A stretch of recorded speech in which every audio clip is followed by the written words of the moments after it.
আমি সকলোৱে নাৰী সবলীকৰণৰ কথা কৈ থাকোঁ। ভাৰতীয় সমাজ ব্যৱস্থাত নাৰীৰ অতি উচ্চ স্থান আছে, কিন্তু আগৰ দিনৰ পৰাই নাৰীক ভোগৰ সামগ্ৰী হিচাপে সমাজৰ একাংশই গণ্য কৰি আহিছে। 1997 চনতে ভাৰতীয় নাৰীয়ে মহাকাশত ভৰি থৈ আহিছে, কিন্তু আজিৰ সময়তো কোনো ভাৰতীয় নাৰীয়ে নিজৰ ঘৰৰ ভিতৰতে ধৰ্ষিতা হ'বলগীয়া হৈছে। নমস্কাৰ, আপোনালোকক পুনৰ স্বাগতম জনাইছোঁ আমাৰ চেনেল টুডেজ ৰিয়েলিটি আছামিছলৈ। আমি গৌৰৱ কৰোঁ যে আমাৰ বৈজ্ঞানিকসকলে চন্দ্ৰত গৈ সফলতা অৰ্জন কৰিছে, কিন্তু এনেকুৱা সফলতাৰ কি কাম যদি এজনী ছোৱালীয়ে ঘৰৰ পৰা ৰাতি নিৰ্ভয়ে বাহিৰলৈ ওলাব নোৱাৰে? এজনী ছোৱালী অসুৰক্ষিত কেতিয়া হয়? ঘৰৰ বাহিৰত থাকিলে, গাড়ীত অকলে যাত্ৰা কৰিলে, কোনোবা ঠাইত অকলে ফুৰিব গ'লে। আপোনালোকৰ মনতো এইকেইটাই চিন্তা আহিছে চাগে। প্ৰথমতে মোৰ মনতো এইকেইটাই চিন্তা আহিছিল, কিন্তু এই তথ্যখিনি চালে মোৰ দৰে আপোনাৰো মত সলনি হ'ব পাৰে। আজিৰ তাৰিখলৈ ছোৱালীৰ ওপৰত যিমান শাৰীৰিক অত্যাচাৰ সংঘটিত হৈছে তাৰ 70% নিজৰ ঘৰখনৰ ভিতৰতেই হৈছে। আনহাতে আজিলৈ যিমান ধৰ্ষণৰ ঘটনা সংঘটিত হৈছে তাৰে 90% ছোৱালীজনীৰ ঘৰতে হৈছে, ছোৱালীজনীৰ কোনোবা চিনাকি নাইবা আত্মীয়ৰ দ্বাৰাই। 5 লাখতকৈও অধিক সন্তান প্ৰতি বছৰে হত্যা কৰা হয় কাৰণ সিহঁত ছোৱালী। 6,30,00,000 ভ্ৰূণ প্ৰতি বছৰে হত্যা কৰা হয় কাৰণ সেইবোৰ ছোৱালী হৈ জন্ম হ'ব, আৰু এই সকলোবোৰ ঘৰৰ ভিতৰত বহিয়েই সিদ্ধান্ত লোৱা হয়। গতিকে ভাবক, ছোৱালীজনী নিজৰ ঘৰত বেছি সুৰক্ষিত নে বাহিৰত? আমি সমাজখনে নাৰীক ইমানেই তলত ৰাখিব বিচাৰোঁ যে ৰাস্তাৰ কাষত এজন ল'ৰাই মুক্তভাৱে প্ৰস্ৰাৱ কৰিব পাৰে, কিন্তু এজনী ছোৱালীয়ে নিজৰ পচন্দৰ কাপোৰ এযোৰ পিন্ধি যাব নোৱাৰে। ল'ৰা হ'লে ৰাস্তাৰ কাষত প্ৰস্ৰাৱ কৰিলেও একো কথা নাই, কিন্তু ছোৱালীজনীয়ে যদি চুটি ড্ৰেছ পিন্ধি ক'ৰবালৈ ওলাই যায় তেনেহ'লে তাই চৰিত্ৰহীন। আমাৰ সংবিধান অনুযায়ী কোনো মানুহে কাৰোৰে ওপৰত হাত উঠাব নোৱাৰে, সি লাগিলে যিমানেই ডাঙৰ অপৰাধী নহওক কিয়। কিন্তু ভাৰতত প্ৰত্যেক 3জনী মহিলাৰ ভিতৰত এজনী মহিলাক শাৰীৰিকভাৱে অত্যাচাৰ কৰা হয়। সেই মহিলাগৰাকী কোনোবা পুৰুষৰ পত্নী, কন্যা নাইবা আন কোনোবা।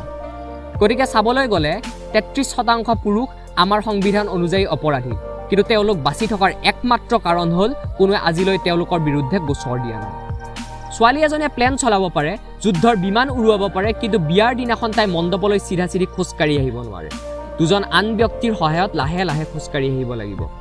কিন্তু ল'ৰাজনে যেনেকৈ মন তেনেকুৱা কৰিব পাৰে।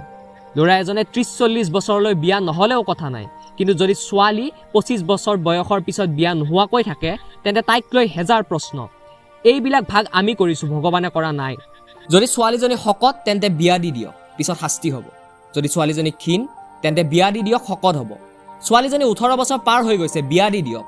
ছোৱালীজনীৰ মাক নাই, বিয়া দি দিয়ক। ছোৱালীজনী সুন্দৰী, বিয়া দি দিয়ক। ছোৱালীজনী অসুন্দৰী, বিয়া দি দিয়ক। ছোৱালীজনী কাম কৰিব নেজানে, বিয়া দি দিয়ক। ছোৱালীজনী কামত পাকৈত, বাহ বাহ, বিয়া দি দিয়ক। ছোৱালীজনী জেদি, বিয়া দি দিয়ক, সকলো বুজা হ'ব। ছোৱালীজনীৰ বয়ফ্ৰেণ্ড নাই, বিয়াৰ বাবে পবিত্ৰ। ছোৱালীজনীৰ বয়ফ্ৰেণ্ড আছে, কিবা বদনাম ওলোৱাৰ আগতে বিয়া দি দিয়ক। ছোৱালীজনী পঢ়া শুনাত ভাল, বিয়া দি দিয়ক, পিছত বিয়াৰ বাবে উপযুক্ত দৰা কিন্তু নেপাব। ছোৱালীজনী পঢ়াত বেয়া, বিয়া দি দিয়ক, মিছামিছি ঘৰত ৰাখি কি কৰিব? বিয়া বিয়া, কেৱল বিয়া। সকলো সমস্যাৰ সমাধান কেৱল বিয়াই নেকি? ছোৱালীসকল দুৰ্বল নহয়, দুৰ্বল আমাৰ চিন্তাধাৰা। আমাৰ চিন্তাধাৰা ইমানেই দুৰ্বল যে এজনী 20-25 বছৰীয়া ছোৱালী ক'ৰবাত যাবলগীয়া হ'লে 5-6 বছৰীয়া শিশু এটি ৰখীয়া কৰি পঠাই দিওঁ, কিন্তু লজিকেলি চাবলৈ গ'লে এই শিশুটিয়ে তাইক কোনো বিপদতে বচাব নোৱাৰে।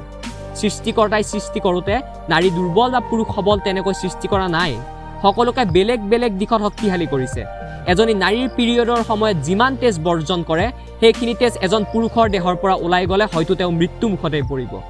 গৰ্ভধাৰণৰ সময়ত এজনী মহিলাৰ যিমান কষ্ট সহ্য কৰিবলগীয়া হয় সেই কষ্ট 20ডাল হাড় একেলগে ভঙাৰ সমান। গতিকে নাৰী কেনেকৈ দুৰ্বল? দুৰ্বল কেৱল আমাৰ চিন্তাধাৰা। ছোৱালীজনীৰ জীৱনটো কেৱল 4 বেৰৰ মাজত নহয়, বিয়া কৰোৱাই তাইৰ জীৱনৰ উদ্দেশ্য নহয়, তাইক তাইৰ মতে জীয়াই থাকিবলৈ দিয়ক। আগলৈ এনেধৰণৰ ভিডিঅ' পাবলৈ চেনেলটো ছাবস্ক্ৰাইব কৰিব। আপোনালোকে আমাক ফেচবুক, ইনষ্টাগ্ৰামতো ফ'ল' কৰিব পাৰে। চাৰ্চ কৰক টুডেজ ৰিয়েলিটি আছামিজ, নাইবা লিংকটো ডেছক্ৰিপশ্যনত দিয়া আছে। আন এটি ভিডিঅ' লৈ আপোনালোকৰ মাজত পুনৰ অহাৰ প্ৰতিশ্ৰুতিৰে আজিলৈ ধন্যবাদ। চাই থাকিব টুডেজ ৰিয়েলিটি।